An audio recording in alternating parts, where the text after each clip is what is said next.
Mike Freilich. I'm the head brewer and co-owner at Sun Brewery Company here in Bismarck, North Dakota. The name comes from, I guess my last name Freilich in German means happy, and so that's where the laughing part of the sun comes from. The sun part comes from me. I attend a traditional sweat once a month, and when the guy keeps the sweat racing around by the sky, if everybody could be more like the sun doesn't ask anything in return, doesn't question, doesn't judge, it just gives its energy, and I think if people could be more like that, and then that's kind of what we pray for there a little bit, and I like that idea. I think that feels like what we're doing here at the pub. We're creating a community, we're all giving our energy, whether it's the music, whether it's the art, or it's the beer, or the staff that's here, the people that come here and drink. We're all part of that energy that we're all giving to each other and creating that circle here. And so, yeah, our community's growing with every new person that comes in here and has a beer. I had a couple partners in this project before I met Todd, and the first one we were kind of getting serious about it. But once I met Todd, yeah, we kind of buckled down. I bought a brew, out of BJ's Brew Pub in Seattle. We bought this little specific mechanical 3.5 barrel system back in 2009. It sat in my garage for 3 years until we found the right location. And it just so happened I was going through a couple partners during that process of finding this right location, and Todd and I were friends, and had been friends, and we're playing in a monthly kind of fun poker game, a little get together with friends, and I bring beer over to the poker game, and so that's where he started tasting the beer. And from there, I happened to be at a meeting one night and talking with one of my partners that was a former partner, and we just didn't see eye to eye on some funding issues and things like that. And so I was looking for a new partner, and I happened to be meeting a friend. We were going to the Corral Bar down here in Bismarck here down on Main Street, and there was a friend's band playing there. We were going there, and I went and met Todd there in the parking lot and was talking to him about the brew pub, and he said, "Hey, if I could ever be a part of that, it'd be great." And I said, "Well, it just so happens today might be your lucky day." So yeah, from there I said, "If you're serious, let's talk, because it's real. I mean, and I want it to be real, and we're going forward." So yeah, we met there and hammered out the details, and we were looking at a few different properties and going from there. And a friend of mine was moving out of this store. This was a Latitudes Gallery and Framing shop, and a friend was moving her store over across town. And I asked what was happening to this place, and she said, "Oh, it's up for lease." So we came down and looked at it, called the landlord, had a conference call the next day, hammered out the lease, and by Tuesday, that was on a Friday, by Tuesday we had a signed letter of intent.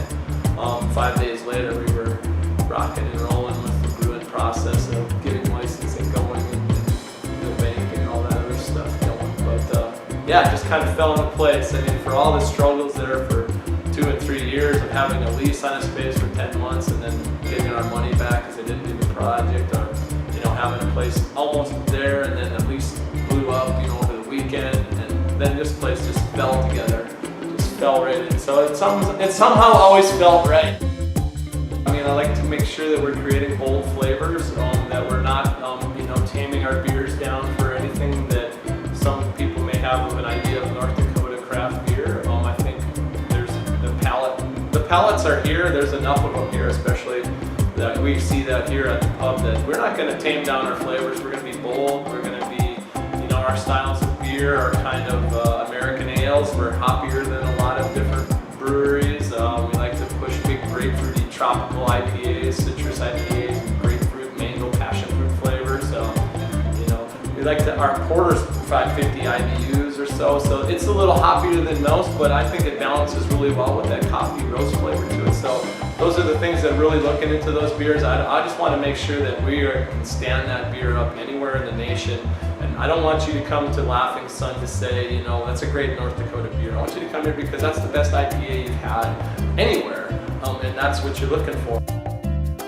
I think we're making just as grapefruity and citrus beers and IPAs here in North Dakota as I can get on the West Coast. I mean, I'll put it up against Stones and Pliny's. We're not as well known, but I think the flavors in our beers will stand right up with those. I mean, those are awesome beers.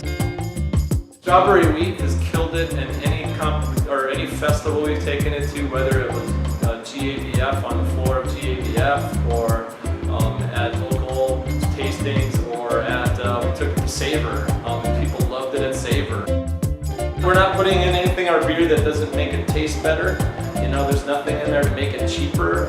You know, nothing in there. So everything in there is done with care. I care about what you do with it when you drink it. You know, how did you have, what was your experience with it? If you didn't like it, let's figure out something different for you. Or, you know, hey, I'm sorry I didn't like your experience. Don't drink a beer that you don't pour it out. We'll get you something different. Don't drink a beer that you don't like. There's way too many of them in the world now to do that. You have choice, you have quality to choose from, so you don't have to settle. I do want to stay small. I mean, I don't want to be the next regional brewery. I mean, we're going to probably get across North Dakota, but I don't think we're going to get much bigger than that. I don't ever want to give up brewing beer. I don't want to be just the guy like managing the staff and setting it all up. I don't want to take my hands off the mash. I kind of like, you know, mashing in and stirring the mash and doing that. I don't want to get to the level where I'm just pushing a button and it's doing it all automated and I don't get to be there anymore doing that. I kind of like being in the brew house, like I said, you know, there's something about it and it's fresh. It's, you know, you can see me back there making it. Personally, I just want to be there touching it. I mean, I love brewing and that's kind of my passion and that's why I started this business, is to be able to do that every day and not do anything else, and that's what I want to do. And so I like being there. We can be really flexible. I mean, we can put out 3.5 barrel batches, 7K batches of some really crazy stuff that we don't have to put any big production time into to say, okay, we're going to test this now. We got to make sure that we can put this out to you know, a 50 barrel batch to make sure we got accounts to get rid of this, whether it's a special seasonal something. You know, we could create something really crazy that maybe we don't ever want to make 50 barrels of, but that gives us some really flexibility because we don't, if everything's pretty fresh here, it's less than a month old for almost anything that we have in the cooler. And so with that, yeah, you can always keep experimenting and keep just, you know, pushing out new stuff. Whereas if we were in a bigger production setting, that's a lot more planning. You got to put a lot more production planning and timing into yeast strain development and propagation times and things like that to make sure that this is all working out. And we can't just one-off something crazy on that size if we don't like it. Now what are we going to do with it? So I like the flexibility of the small system, and even if we do get bigger, we're always going to keep this little system going, I think, because it's just really nice. It's flexible. We have an awesome staff here. I mean, I can't thank our people enough. They're part of a community. I think they're part of my family almost. My community. This is my business. This is more than just a business to me. It's my livelihood and my passion. And so they're part of that. I mean, we had a lot of friends that were musicians and a lot of friends that were artists, so we knew that when we opened this place would be a venue for that kind of, you know, creating music and creating art.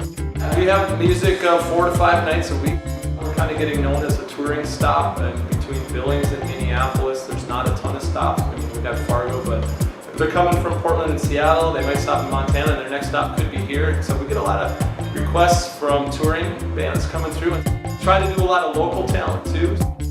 We have an artist wall that switches out every 3 months, and so this time we've got Eloy Cyril is up with some of his abstract work. So part of that, we have them up for 3 months, and then part of that, they have to come down one day out of those 3 months. They can pick it out, and we usually try to schedule it with the band, but we like the artists to come down and talk about their work one day, and that's up to them. But we'd like to have a little reception for them or whatever, just to, you know, give them a chance to talk to people that are in the pub about it. And it's only, you know, 5 or 10 minutes long, but it's a way that people can open up and then ask questions about it afterwards if they want to chat with them. But yeah, we'd like to provide that opportunity. There's not enough venues in Bismarck for art to hang, and so this way it's cool because I think it creates a new vibe in the pub every time the art switches out. It's a little different feel. It's a, you know, you get a whole new feel in the pub that you didn't have before, the color scheme or whatever it is. And yeah, it just kind of creates a discussion about the new pieces on the wall. And like I said, it's just part of that community.